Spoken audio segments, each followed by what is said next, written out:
Author's Playhouse.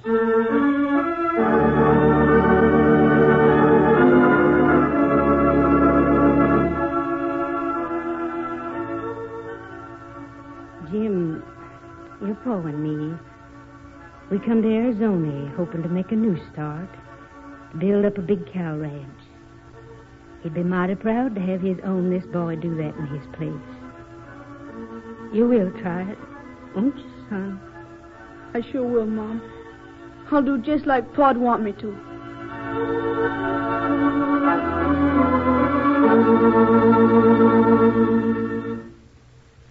Belle Hawes, pioneer woman, surveyed this new country of opportunity. And then she looked at her son Jim with troubled eyes. For the boy had something even bigger than the West to lick. Tonight, Author's Playhouse brings you a colorful picture of early days in the Southwest. Ray Nofziger's unforgettable story of a pioneer mother and son who braved the dangers of this last frontier. Blood will tell.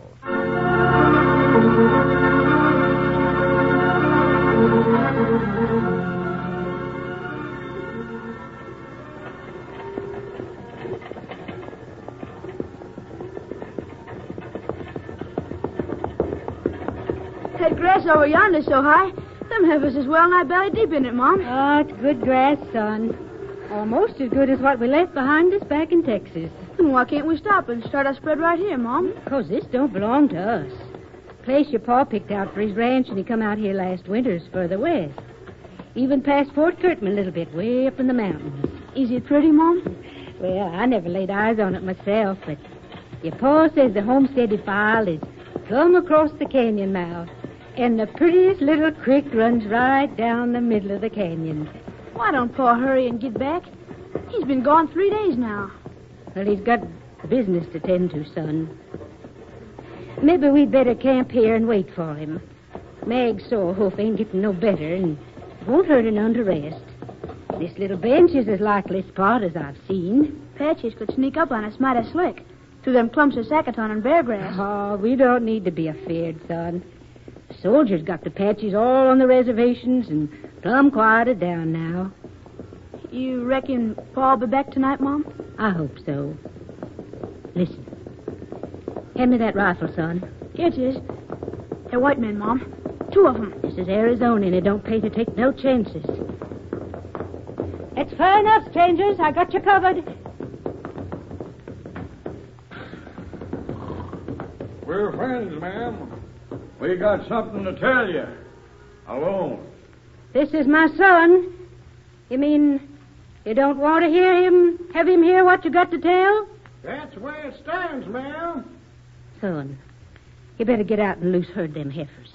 They won't stray from that grass, Mom. Do like I say now, please. Will you be all right? I'll be all right. You sure? Sure. Please go. I heard him, Mom. He gone, Spot. Yippee, yippee! Now you can come closer. We're certain sure you're the lady we're looking for, ma'am. Your husband, ma'am, was he a tall, black-headed, good-looking sort of hombre? That's him. Well, I hate to tell it to you, ma'am, but he got caught up with. He was riding with a bad outfit. We missed a bunch of horses over near Lordsburg in New Mexico territory, and this morning we come up on the men that taken them off. They was camped near Bill Utter's ranch. And there was nothing we could do but what we done, ma'am. Your husband vowed we might locate you hereabouts, and he asked us to let you know what happened to him. Maybe you'd have wanted to speak with him first, but, well, some of the boys was in a hurry to get back. I spoke to him a heap of times. Never done no good. You can get 'em, ma'am, if you drive over to Bill Utter's ranch. You'll find a wagon road just over the ridge leading southwest. Well, I'll go fetch him. You might like to know, ma'am, he taking it mighty easy. That's right, ma'am. He was as likable an hombre as ever we seen. And nervy, too. Joked and laughed and smoked a cigarette just before the end. He had courage. Why, he wasn't afraid of nothing. Dying least of all, I reckon. Well, reckon we better be a-getting. I'm sorry, ma'am. It's all right. What we done, we had to do, ma'am.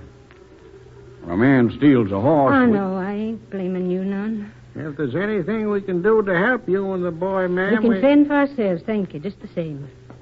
Here comes the boy. You better go now. I got my own way of telling him what happened. I reckon you're right, ma'am.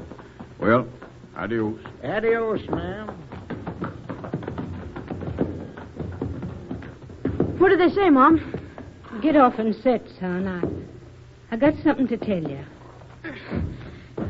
Stand still, Spot. Do they know where Pa is? Yes. Son, the Apaches have busted out, burning and killing. And some folks wanted your pa to go help fight 'em. I'll bet he done it. Yes. Yes, he done it.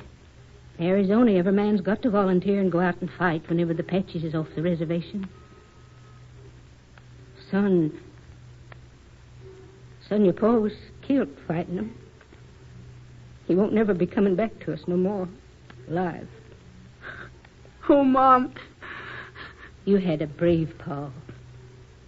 He died to save us and other people in Arizona from being massacred by them murdering Apaches. Them two men told me that your pa died the bravest of all them that got killed. Did he shoot any Injuns? I reckon he shot his share of 'em. Them skulking Apaches is hard to kill, but your pa was a fighter and a mighty fine shot. There wasn't anybody could come near him with a rifle.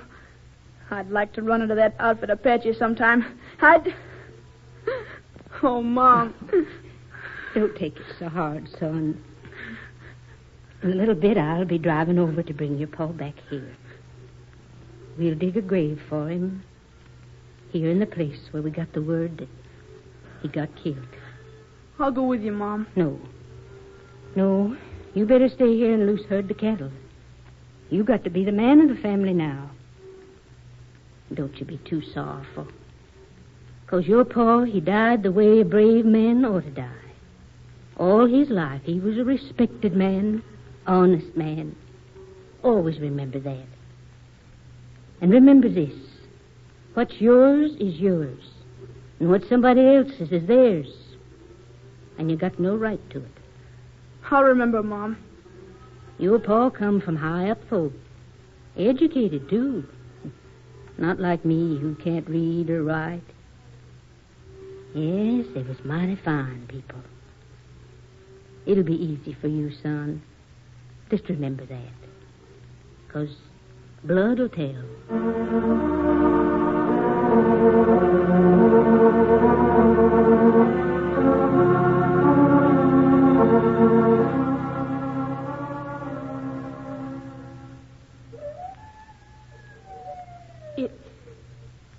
It ain't a very deep grave, Mom. No, but it's the best we can do with what we got. I wish we had somebody here that could read from this Bible book. I blame myself that I can't. You know, where there's a regular funeral, there's a preacher that preaches a sort of sermon. Tells how well liked and respected the person he's preaching over was in the community. I wish we had us a preacher man, Mom. You and me, son, we don't need no preacher. No, not to tell us them things about your pa. We know that he give up his life for us and all the other folks that settle in this Arizona territory. We know he couldn't do no less, 'cause he was a Hawes. And all of the men of the Hawes families, gentlemen's sons. I'd do the same, Mom. Of course you would, 'cause you're a Hawes, too. Now, if you'd had some other pa than Jim Hawes, you might incline to a heap of bad things. Might turn out ornery and shiftless and start to drink and gamble. And to get money to gamble with, you'd maybe you'd even steal. But you don't need to worry about none of that ever coming out in you, son. I'm going to be just as good and brave as him, Mom. Yes, I'm satisfied of that. You know, your pa and me, we come to Arizona hoping to make a new start. Build up a big cow ranch. He'd be mighty proud to have his onlyest boy do that in his place. Now that he's gone. You will try it. Won't you, son? I sure will, Mom. I'll do just like Pa'd want me to. Oh, I know you would. Well, we got to move on tomorrow, I reckon. Your Pa, he wouldn't want us to stop short of the place that he picked out himself. We'll go there, son. And it'll be the same, almost, as if your Pa was with us.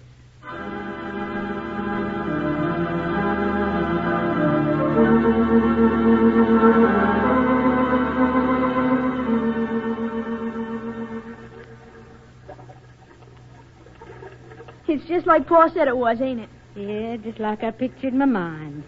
Plenty of good grazing for the critters and the flats deep in the canyon and the creek to have the prettiest I reckon I ever laid my eyes on. We'll call it the J.H. Ranch, Mom. We'll name it after Pa. J.H. for Jim Hawes. And after you, too. Don't never forget you're Jim Hawes, Jr. Oh, I won't, Mom. We can build us a big house to live in right here by the creek. There's a whole stand of pines up the canyon. I can cut a lot of logs and snake 'em down with old Mag and Jake. Yeah, but you want to be careful not to cut your foot with that axe. Well, I'll be careful, Mom. If something was to happen to me, I don't reckon you'd be able to manage without no man around.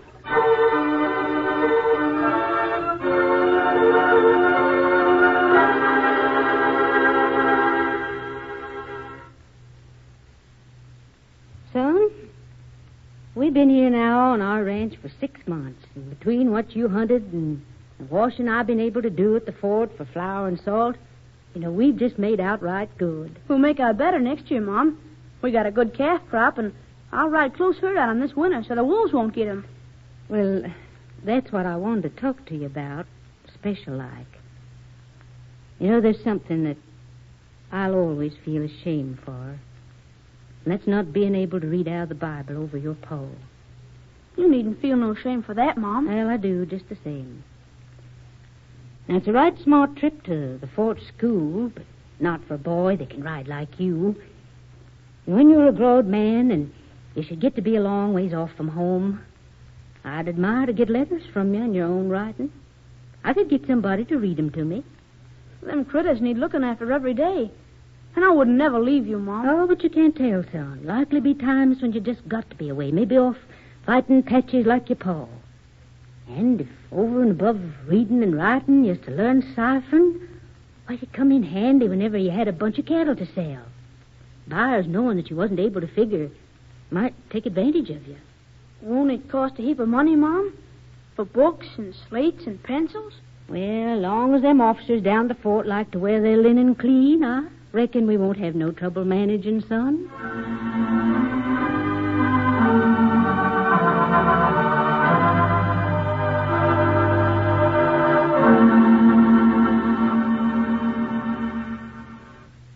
I hate school, Mom. Oh, sure, now. 7 months of reading and writing like you got behind you now ain't hard to getting your feet wet. Say, son, how come that big Durham bull of Colonel Waring's up in the canyon with our cattle? Now, we got to drive him right back down the valley. Them calves we got last year in this one, Mom, they're wind splitters just like them Mexican cows. I could not expect them to be nothing else.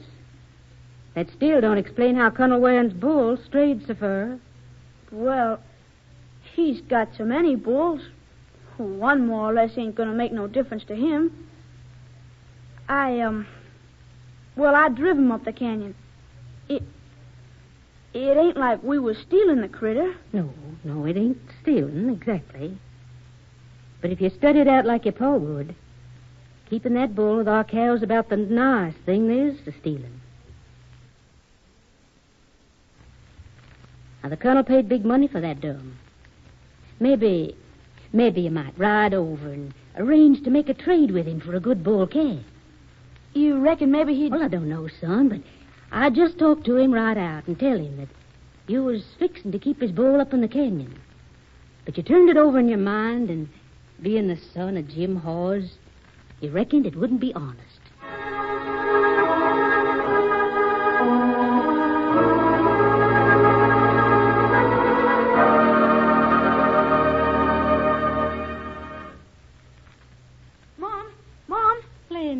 heavens, son. Don't tell me you've been all the way over to Colonel Waring's and back in this little bit. Yes'm.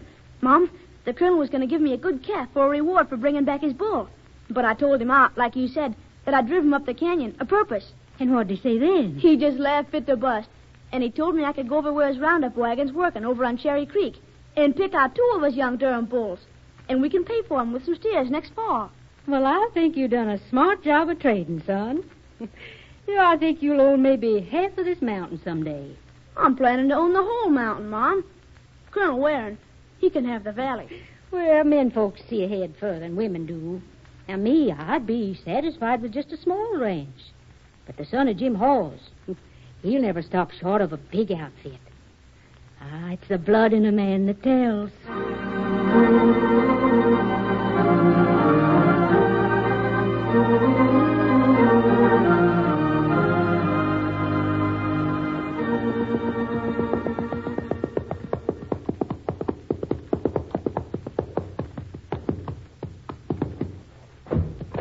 What seems to be the trouble, ma'am? My horse. He stepped in a prairie dog hole and threw me. Are you hurt, ma'am?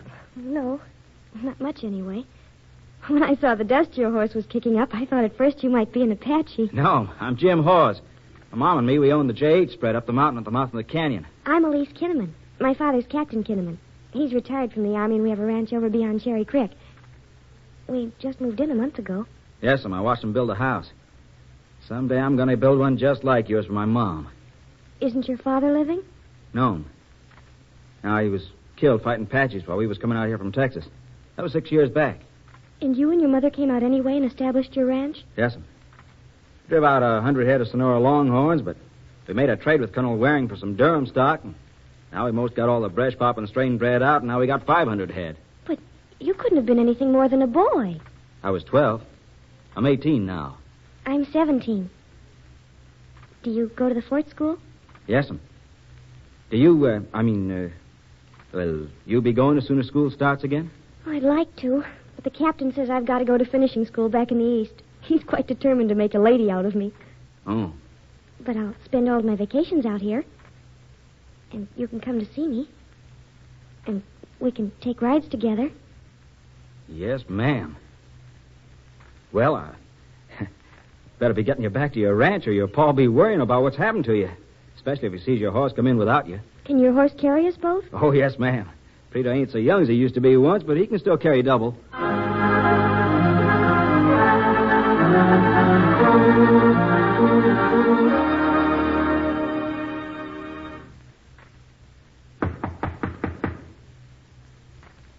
Anybody home at the J.H.?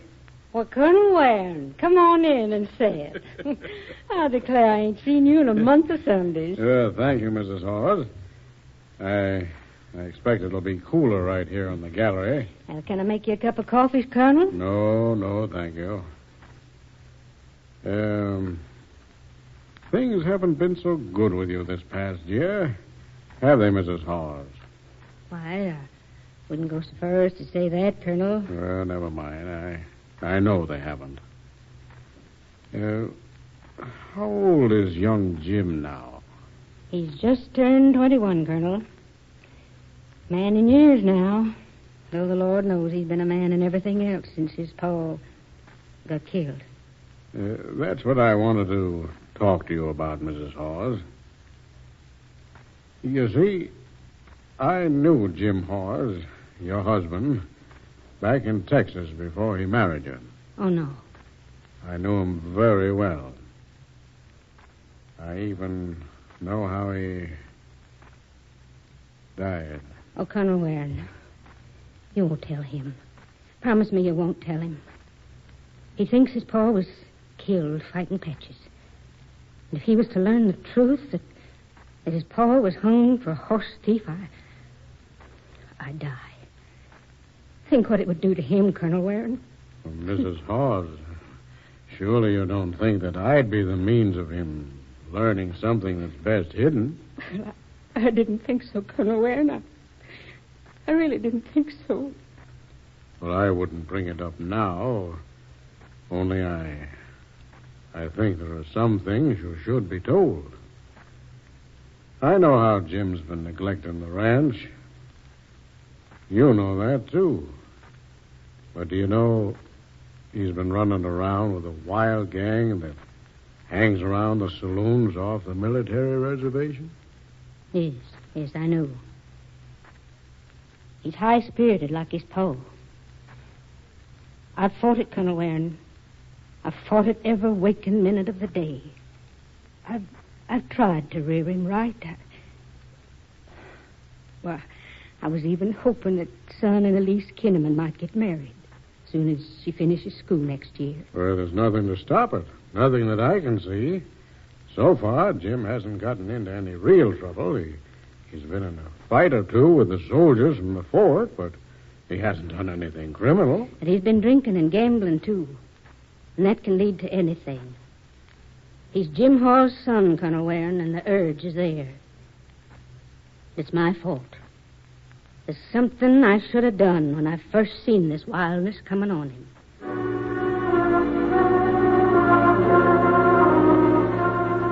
Well, ain't you going to ask me where I've been? No, son. You're a man growed now.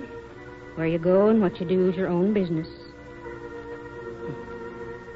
I greased up the old wagon today, you know, the one we come to Arizona in. I got to thinking that we ain't been down to your pa's grave for a long time.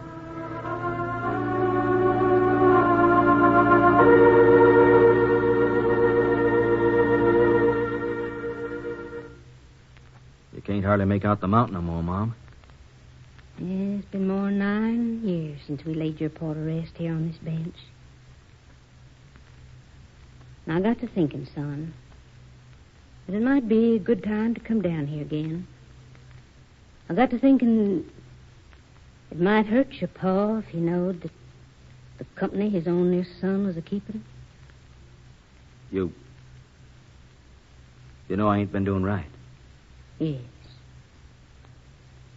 I ain't never tried to keep you tied to my apron string, son. It's natural for a man colt to run to the end of the picket rope.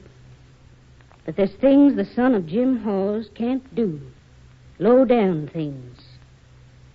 And I was hoping that if we come to see your pa's grave again, you might recollect that he gave his life to make it safe for us to live in Arizona.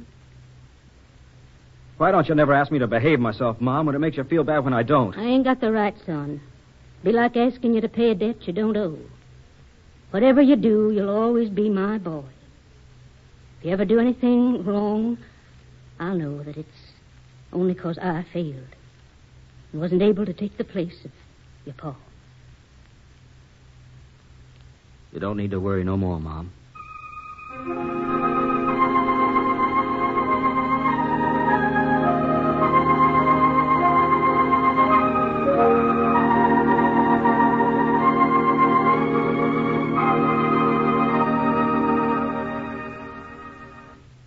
Well, Jim, my boy, come on in and I'll call Elise. Not yet, Captain Kinnaman. I want to tell you something that might come out later. If I knowed it would, or if I knowed it wouldn't, it wouldn't make no difference to me now. Because it's the truth. Well, sit down. What is it, Jim? It's about my pa. He was a no-account captain. When we come to Arizona from Texas, he left Mom and me to travel in here alone with a bunch of wild Mexican cattle. And he was off with some men stealing horses over around Lordsburg. He was a thief by nature, I reckon. But Mom never suspicioned it. When it come to him, she couldn't see nothing wrong. What happened to him, Jim? Posse caught him and other men and strung him up. Maybe I better be a-going, Captain. No, I wouldn't say so. Keep your seat, Jim. Go on. Thank you, Captain. They told Mom he died fighting Apaches. But I seen the rope mark around his neck when Mom and me buried him. That's the kind of man my pa was. A liar and a horse thief. You don't have to tell me this, Jim. I got to. My Mom always taught me over everything else never to lie. No matter how much the truth hurt. You're not finished yet. No, sir, I'm not. Mom always told me I got good blood in me from my pa's side of the family. that I had to do my best to live up to it. I got good blood in me, but not from Jim Hawes. Though it was more in me to be like him than her. Yep. It'd have been a sight easier to travel the road he took. But I couldn't. I couldn't because Mom thought he was a hero and died a hero's death. I wouldn't have Mom know for all the ranch land in Arizona what really happened to Pa. Just about kill her, I reckon. Well, Jim, you'll always be welcome in our house. Even more now than you were before. I think your mother is one of the greatest gentlewomen who's ever lived.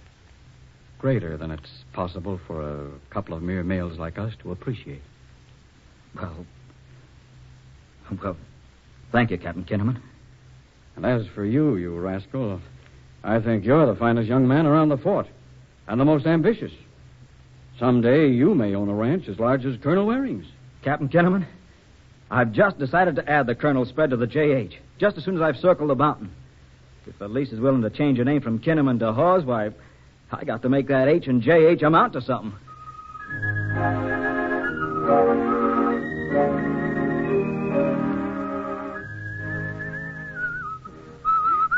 You sound like you're mighty happy, son. I reckon any man would be walking on air that was in my boots today. What would you say, Mom, if I was to tell you Elise and me was fixing to get married? Oh, son, I'm so glad. So glad. It don't surprise me none that Captain be proud to give his daughter to you. Not with the pa you had. Oh, I ought to warn you, Mom. Folks that never know Jim Hawes is liable to give you a little of the credit or blame for the son you reared.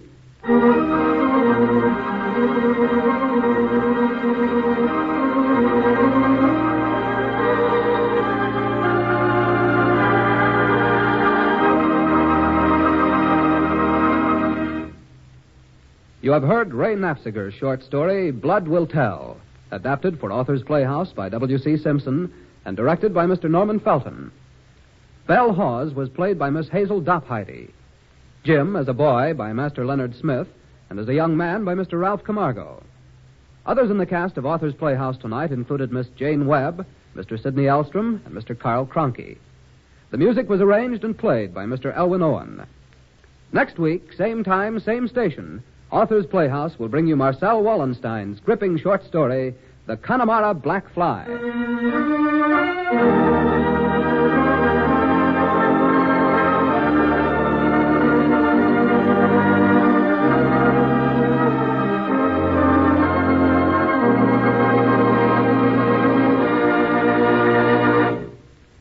Authors Playhouse was